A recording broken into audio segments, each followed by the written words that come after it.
And we just want to acknowledge that John and Francie wanted to be with us live here in DC. We've been planning this actually for months.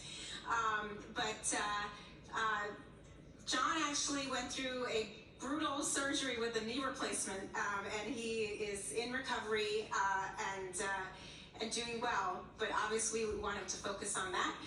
And Francie as well is focusing on her health, so we're super pleased to be able to have them here via audio. Okay, we're gonna actually see them on the screen, but they will only be able to hear us. Okay, and we have set up an open mic so folks can have a conversation. So I'm going to turn it over to Jesper, my friend here and former vice chair of the network. Thank you, Gina. And John and Francie, I'm really disappointed that you can't see the warm welcome that you got. But maybe just give 2 words of personal introduction. They always say you really shouldn't meet your idols because you're always going to be disappointed. When it comes to John Pepper, that is actually the exception, because however brilliant you imagine that John is, he's better than that when you meet him. The only thing that tempers that is when you then meet John, you realize that he's still the number 2 in the power couple, because if there's one person that is even more special, it is Francie. And as John will say,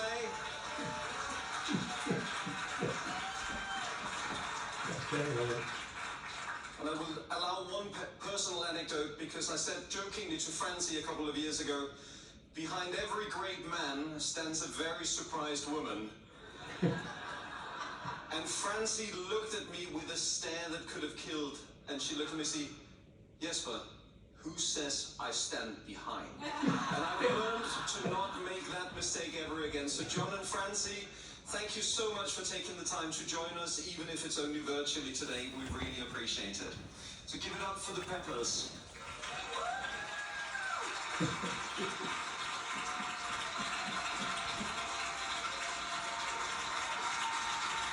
I can't see what's behind them.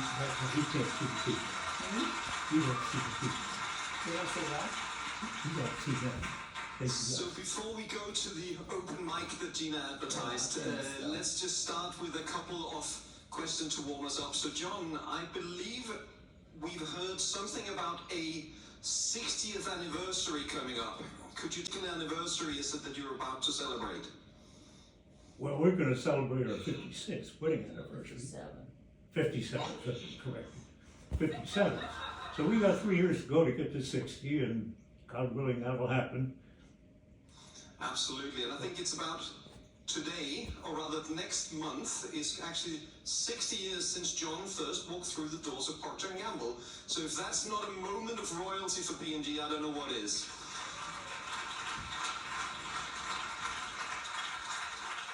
John, tell us a little bit about, obviously we're talking about legacies, and if there are a number of things that I associate with you, it was mentioned earlier today that most people, and I think it was actually David Taylor who mentioned it, if there's one person that embodies the PVP of P&G, it is you.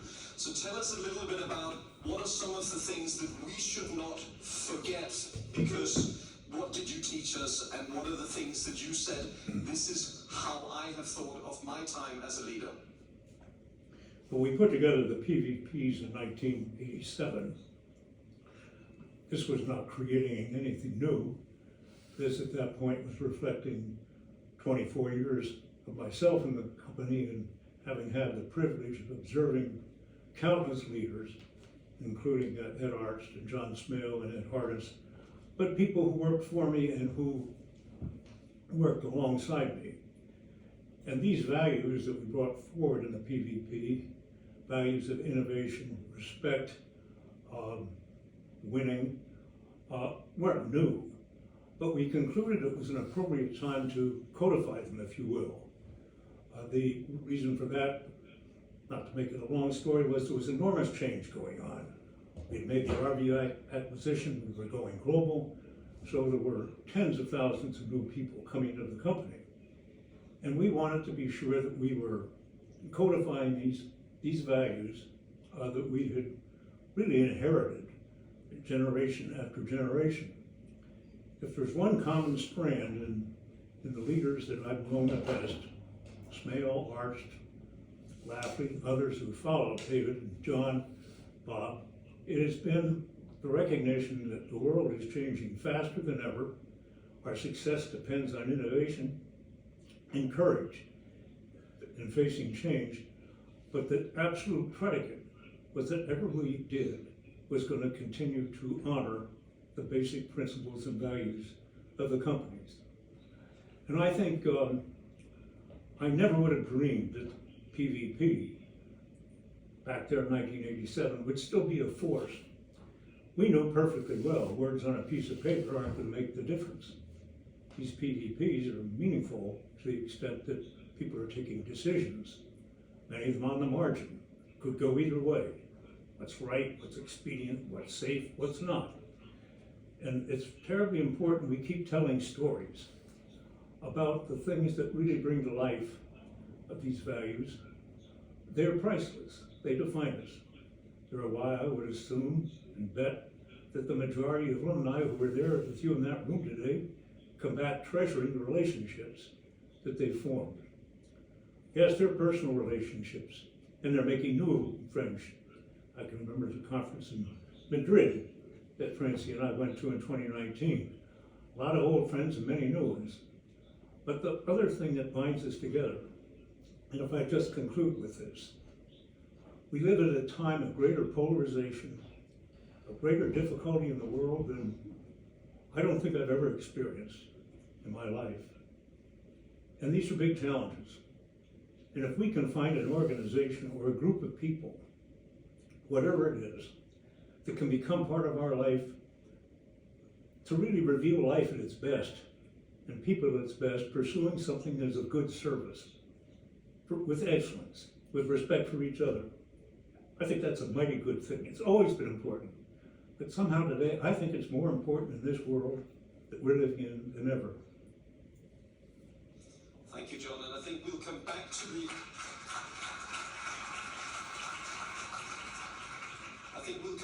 topic of polarization in a bit. But one thing I wanted to maybe also just get your thought on is you have always, as I've got to know you, you've always been mortified at this idea that you as a person was such an idol for many, because if there was one thing that you always said, it can never be about me. So there's one particular word that I always associate with you, which is the word serve. So maybe tell us a little bit about your definition of the word serve and what your advice would be to the leaders, young and old, that are in this particular room. Well, what I say is going to probably just sound self-evident. I've felt, whether it be in starting with our families, whether it be whatever organization we're part of, the reason we exist is to make life better. To make life better by what we do and who we are, and very importantly, how we make other people feel. And service to me has been the driving force in Procter Gamble. Serving consumers. Now serving customers, one of the big changes in the last 3 or 4 years. Credit Taylor and Muller has been this emphasis on category growth, which is, opens up the service can be provided to customers.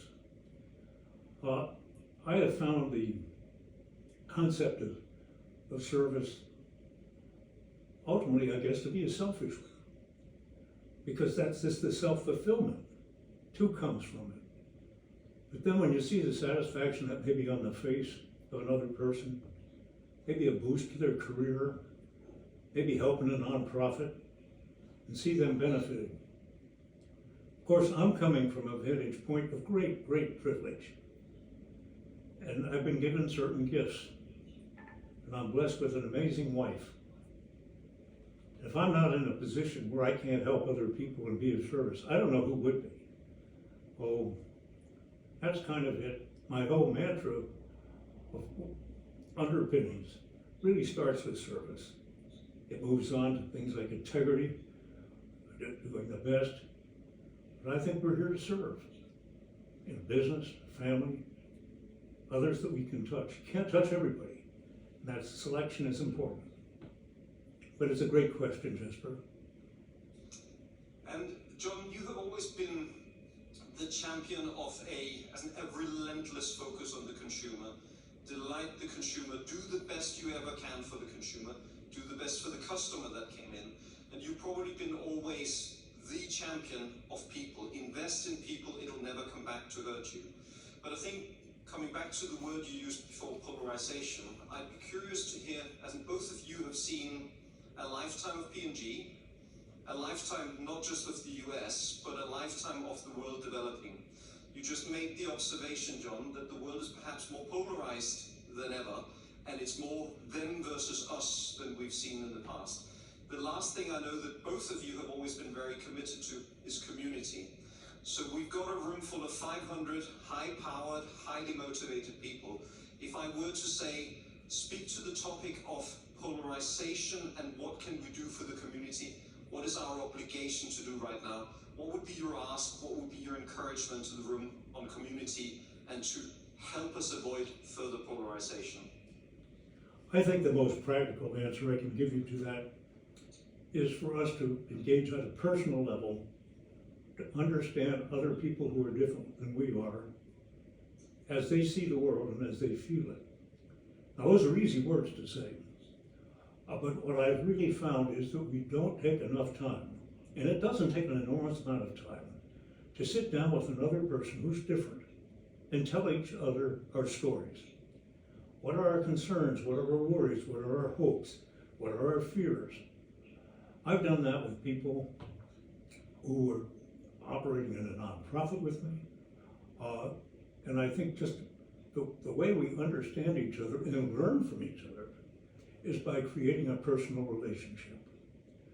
One thing I talked about at the last conference, which has been a searing learning for me, is the importance of transformational relationships. They changed my life, and I dare say they changed yours, Jesper. And these occur when somebody takes an interest in you and comes to believe in you even more than you may believe in yourself at a given point in time. And that belief and that confidence, which could only come when you know the other person, you just don't go do this, is, I think, the most important thing that can happen in a person's life. It wasn't mine. I had transforming relationships, obviously most important with this young lady to my left, but I had transforming relationships with Ed Arts and John Smale.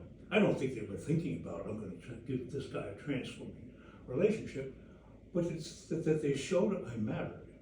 They listened to me, and they cared about me. You don't make that up. It has to come from inside.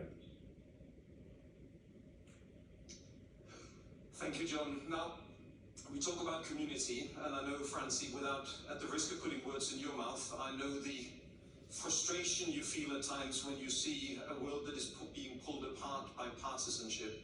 I know, both of you, where many in this room will know John's legacy in the corporate world. I know that another legacy that both of you are very proud of is the legacy of family, and I know that Gina has a lead-in to a couple of questions about the legacy delivered through family. So Gina.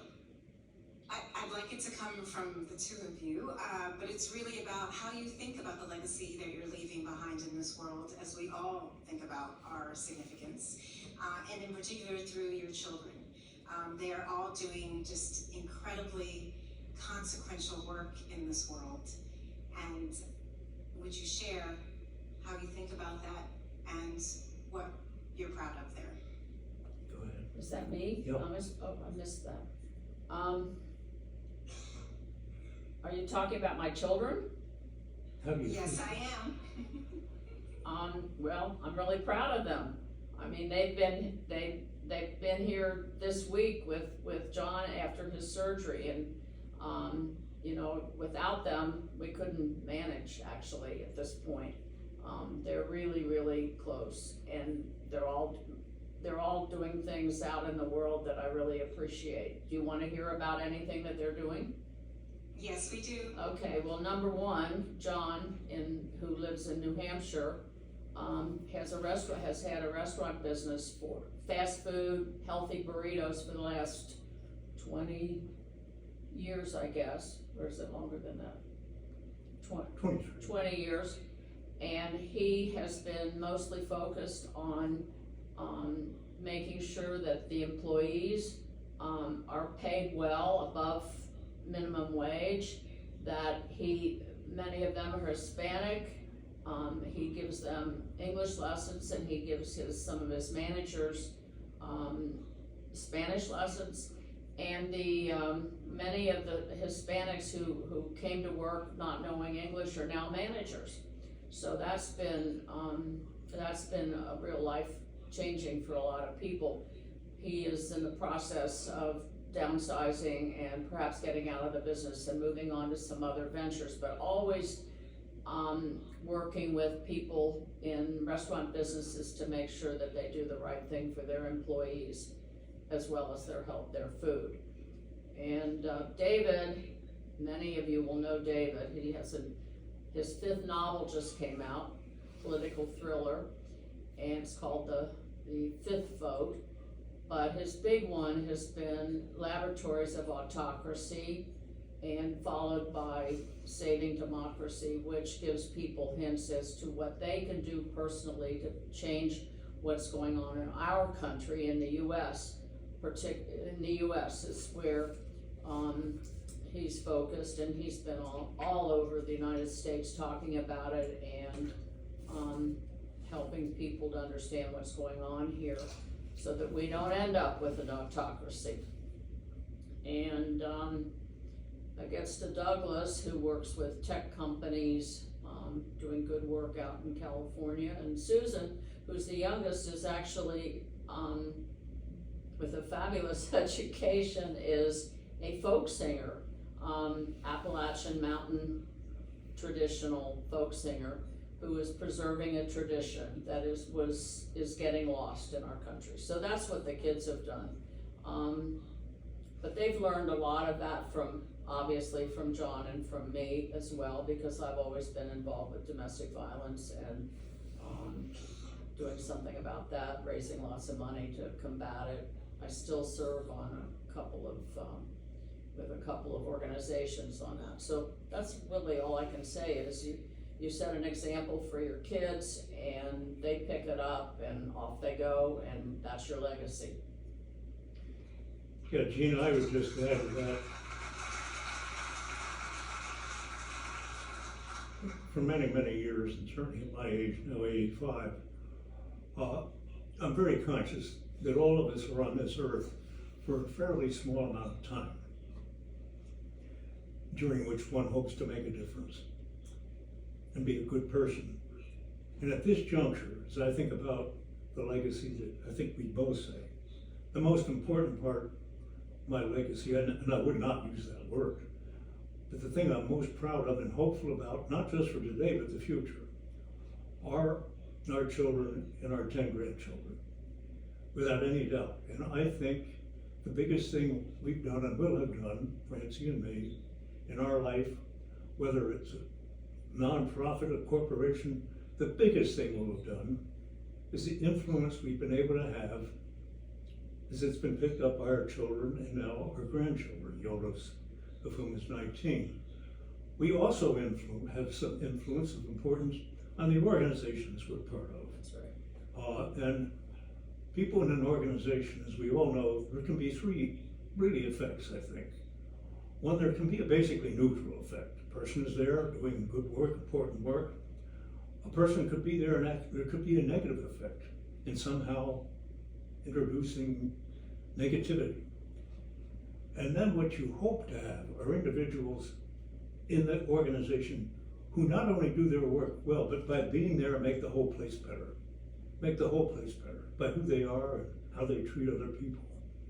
And I have no idea what my grandchildren will do, but the bottom line thing I'm happy about is they're good people. Good people. Starts and stops with good people.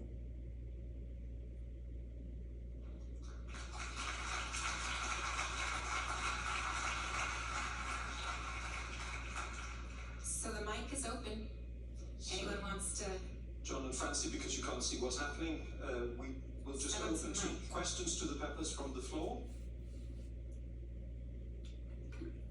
Anyone brave enough? We've got one. Your old friend Ute Hagen, Ute. John. Hi, John and Francie. It's Ute. It's so great to see you, Ute Hagen. Oh, hi. Hi, Ute. I was, Hi. We are really missing you here, but it's wonderful to see you. And Francie, you would be very proud if you could actually see this room, because there are a lot of women here, and there have been a lot of women on stage. as you know, I'm all for that. Yeah, a powerhouse of female leaders all over the world, really making a difference, as well along with our male colleagues, but it has really changed since I came to the first conference. So, and I know you have been very influential on this one too, so thank you very much for that one. I have to tell you a story. Is that okay? Yes. Years ago, when I got my first job, what was Mr. Chase? Roll Chase, Roll Chase, what was his position? Executive Vice President. Executive Vice President. He was horrified that I hadn't applied to Procter Gamble. And you know what I answered? And I got in a lot of trouble for it. That was before I knew John. Was because I said they put the women in the basement with the spiders.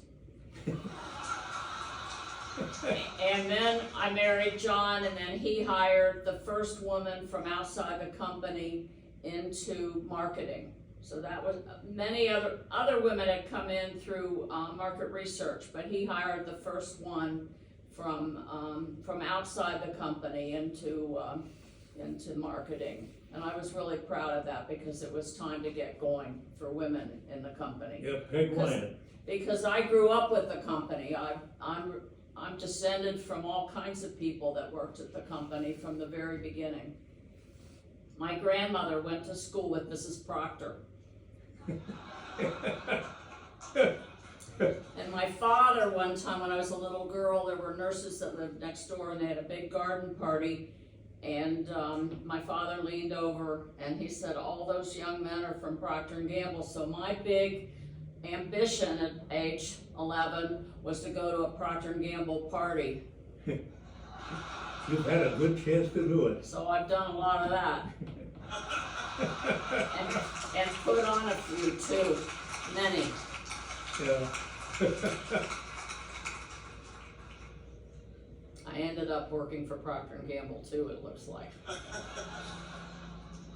The only difference was you weren't always paid for it, Francie. So I think we got the next comment from the audience already. We got Nigel. Ladies first. Hi, John and Francie. This is Nigel. Hey, Nigel. Hi, guys. I just wanted to talk a little bit about mentorship and the importance of mentorship, especially in this day of working differently, working virtually. Many of us were benefited and beneficiaries of having mentors, but I can tell you that the mentor programs many of us grew up with no longer exist, and we have many of the younger generation working from home, alone and isolated. So we have the power in this room to not have that end with this generation, and wanted to hear a few words on what advice you have for people in this room about being mentors, especially to people who are different than themselves. Do it. And do it physically, in person. I really worry about social media. It's got a huge value. Will always increasingly so. But the lack of physical contact, one-on-one the mentorship, is really, really risky. And I'm worried about it. And how do you change that? Only by individual action. I wouldn't be with Procter & Gamble today if it not had been for individual. They wouldn't have called themselves mentors, but my two-up boss, who took me out to dinner, his wife Nancy, 2 and 3 times when I was single here. I never believed somebody would care that much to do that outside of work. It's what led me to skip going to law school and continue working in P&G. The influence of these personal relationships are important, and you have to fight for them now. I know it's easy for me to offer that advice, direction, but it really is important. And we have young people coming in, as you know better than I, some of you may be in the audience. People join a company And they haven't even met their boss after a period of months and months. Once you join up, that's one thing, but you have to be together to form a relationship, to understand each other. I just think we have to fight through this. This is really important. And maybe it's especially important to a company like Procter Gamble or the many others you represent, which are founded for their strength on personal relationships. So God bless you. Please, your question is absolutely right now, Joe. You're raising a real red flag, and we better confront it head on, or we're going to lose the development of people in the way we want it. This is especially true for people who are different than we are. People who may be coming into the company wondering whether they belong. They're a lone figure. They have to feel they belong, and you don't get there by words. You get there by time together, sharing stories, supporting each other. Thank you. It's a big one. It's a really big one. Hi, John and Francie. Greg Hogan here. You guys have been such amazing role models to us. You just talked about the importance of partnerships. You talked about the importance of long-term commitments. So I want to ask you about, and you talked about the importance of family. So the pressures you've had from work, your large family, what do you owe the success of your 57-year marriage? Basically, my wife would be the simple answer. No, I'm serious. Not just our marriage, but the whole kit and caboodle. She did everything. Boy, as we were coming up together, and she made it fun. I've often said that the greatest expression of confidence I've ever received is when, after 3 years of groveling support, I finally got her to say yes in the back of an airplane, that she married me. When that happened, I knew nothing could go wrong. Nothing, no matter what happened. And I had it right. I had that right. Well, we've gone through ups and downs, not many downs, frankly. I think I've frustrated her many times, but imagine living with somebody for 56 years and coming down in the morning to have coffee together, have dinner together, just the two of you, and sit there thinking, I wouldn't want to be anywhere else than I am right now. That's true. If that doesn't make you feel lucky, valued, I don't know what would. So, I don't know, what do you have to say on this lively topic? It's a surprise that it lasted so long. No. Is that right? Yeah, no, because I actually cried at our wedding because I was giving up my independence. But he had to understand during those 3 years that he waited that I was independent and that I had my own ideas and I wasn't just a follower. Does she ever? And and he allowed, he went along with that. So that, actually, he went along with it so much that he wasn't around very much to help with anything. So, yeah, but that gave me the independence. Frankly, in my day, and you all won't understand this, but after, when I got pregnant with my first child, I had to leave my job because you couldn't work if you were a white woman in a business. You could not work after when you were pregnant or when you had a child. And the thought of ever staying home was just awful to me because I could not have stood it. So the best thing that happened to me is when we got moved to Italy, and I have language background. In fact, I just wrote a book about it, which is published and called Letters from Spain. And that was what saved my life, was actually the moving that Procter Gamble had us do. And in fact, because I couldn't work, all the organization that it took to do everything we did was what was my forte in the jobs that I had before I married him. So it worked out perfectly. And that way, we continued on. He did his stuff and I did everything else. That's the way it went.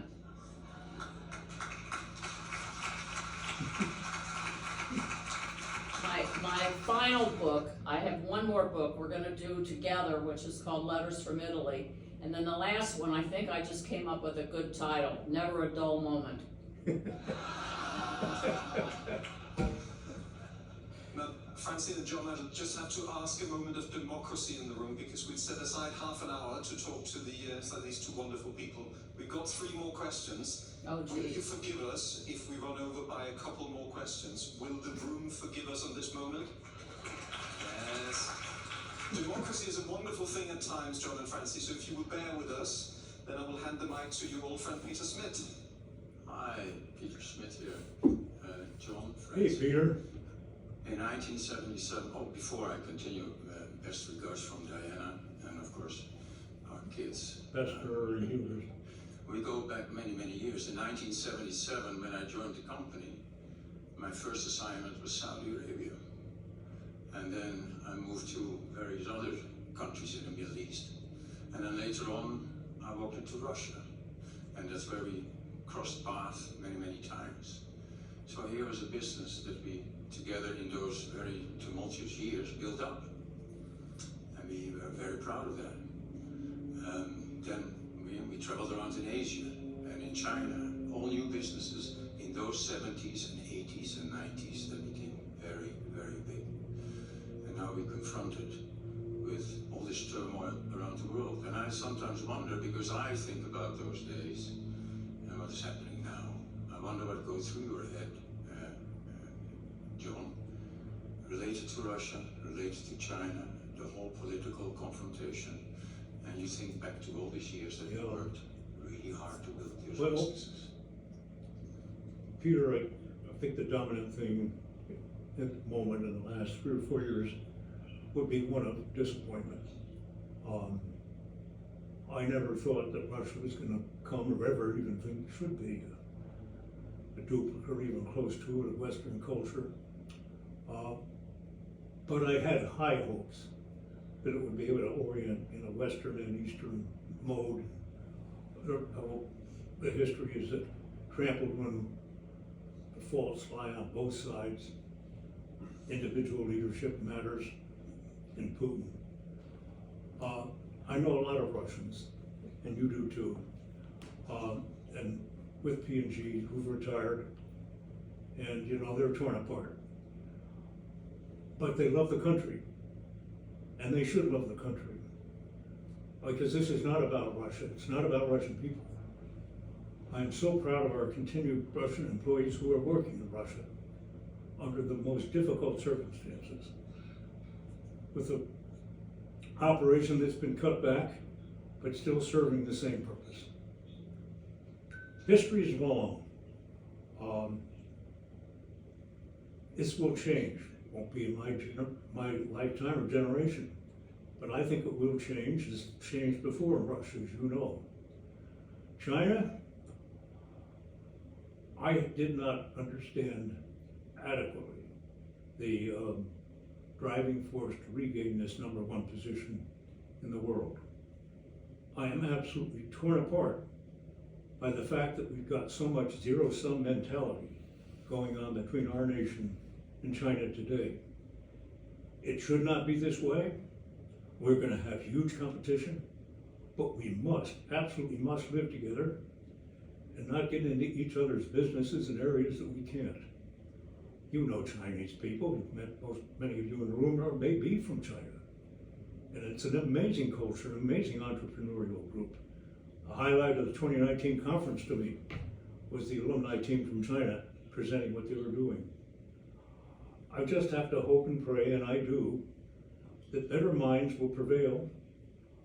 I believe that the instincts of Blinken and probably Biden too are good. The pressures right now on both sides of the aisle politically are totally adversarial.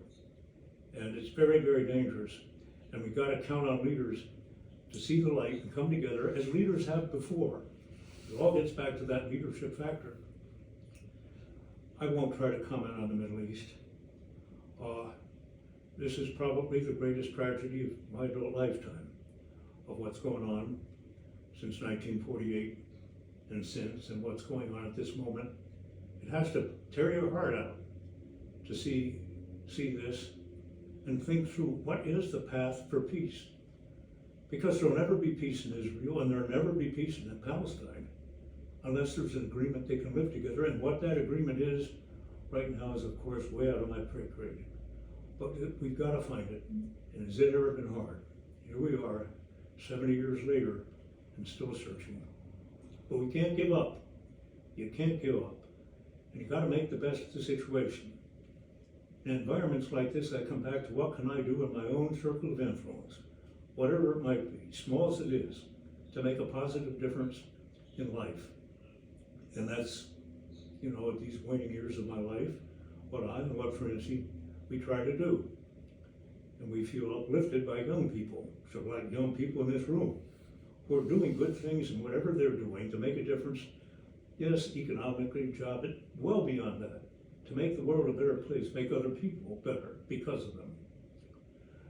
That, Peter, it's a subject you and I could spend a full day on, that's for sure. I know, John, but thank you so much for your perspective. You're welcome. Good luck to you.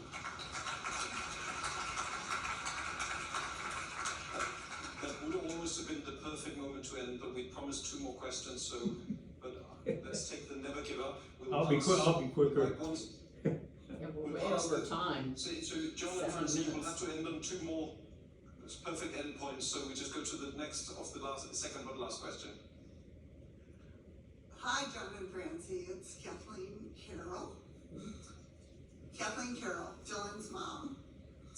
And this conference is all about meeting the moment. And you guys sure did a great example with Ukraine and the Cincinnati and Kharkiv connection and the fundraising for Mission for Ukraine. And I want to thank you, and I'd love to hear in your experience for the audience as things come up, like all these conflicts, how would you encourage others to meet the moment? Well, they're highly individual, and I'd be thinking about, is there something, even if it's on the periphery, which it probably will be, that could make a difference. In the case of your son and his buddy, I think the action they took to bring mobile ambulances right up to the battlefront in Ukraine struck Francie and me as this absolutely wonderful, vital undertaking. And it was the easiest thing to climb onto as I could imagine. You look for things you can make a difference. Here it was from other people. That's where it's the most powerful. Where you found somebody who's involved, who you know and has credibility, who can get in there and make a difference. You do what you can. You do what you can. And you see something like this, an individual who's brave enough to do what they were doing, you get behind it. These 2 young men have been in Ukraine since just weeks after the war started, and they have done incredible work. So you need to find out about them. It's amazing what they've been able to accomplish. They were college roommates and immediately took off for Ukraine. And they've been there ever since, and they've got a huge organization over there now helping them. It's amazing what they have been able to do. They're trying to get another mobile ambulance right now. Right, yeah. Yeah. These are these are really practical things. Say hi to them for me. Thank you both. And the last word goes to Ida. Hi, John and Francie, it's Ida. Hey, Ida. I'm grateful to both of you for bringing your love and energy to our room here in DC today. And we're here to meet the moment. I think a critical piece of being able to meet the moment is continual evolution and learning as the foundation. So I'm wondering, what is one thing each of you still wants to learn and why? Did you want me? Did I want to learn, or I hope you will learn? No, that you want to learn Oh and my why. goodness. I got 7 books in there I need to read. Recovering from knee surgery does not help reading. I don't know, that's a good question. I don't know if there's anything more. I get very intrigued by new things. I'm curious by nature. I've been trying to understand AI. You know, we talked an enormous amount about AI in the last conference. And you're talking again. I learned an enormous amount from my grandkids. Learning how they think, how young people think, what they're dealing with. I'd like to learn about that. What do you say to that question? What are we trying to learn about? Get my knee better was one. Get your knee better, you know. Well, to tell you the truth, right now I'm concentrating on cleaning up my house because we've been involved in so many projects, and I have been, in projects that I haven't done the things I should have done, and John and I are really old now, so I can't leave this mess to my children, so I've got to work on that, and I've got 2 books to write, and because I had fun writing the first one, which I never expected, and so that's where I am right now. The big learning was learning how to write a book. That was an enormous task for me because that was something totally new.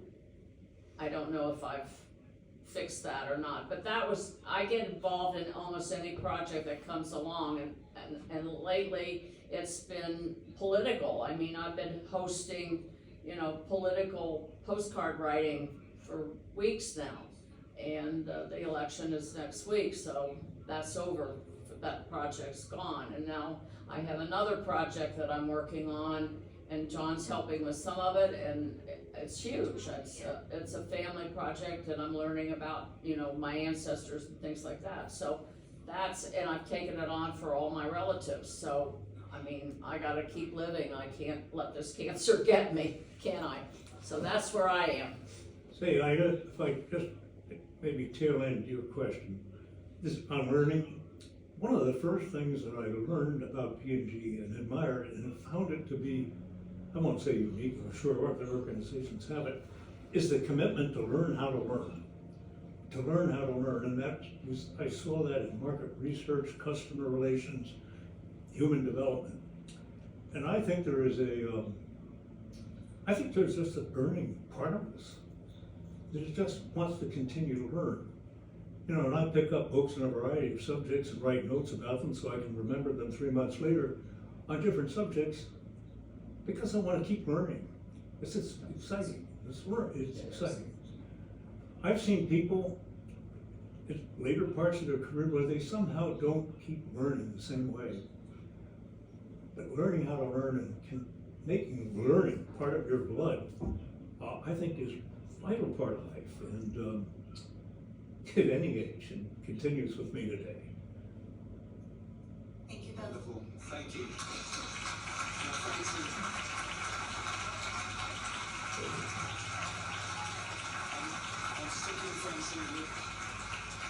I'm sticking, Francie, with the fact that you say you want to clean your house. I know a really good company who does terrific cleaning products. So if you need any tips, for cleaning, see us. We've got a recommendation. No, just give me some free time to do it. It will come from a Perspectives. If you aren't already subscribed to Perspectives, do so. But let me finish with one of the quotes from John. You have one life. Live it fully. Live it authentically. If there's 2 people that have role modeled this, I think it's Francie and John. So with one last, let's show the appreciation for John and Francie. Thank you for joining us.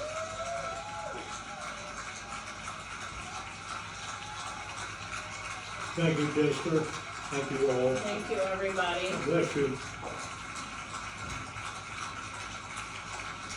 Thank you, Tina. God bless you all.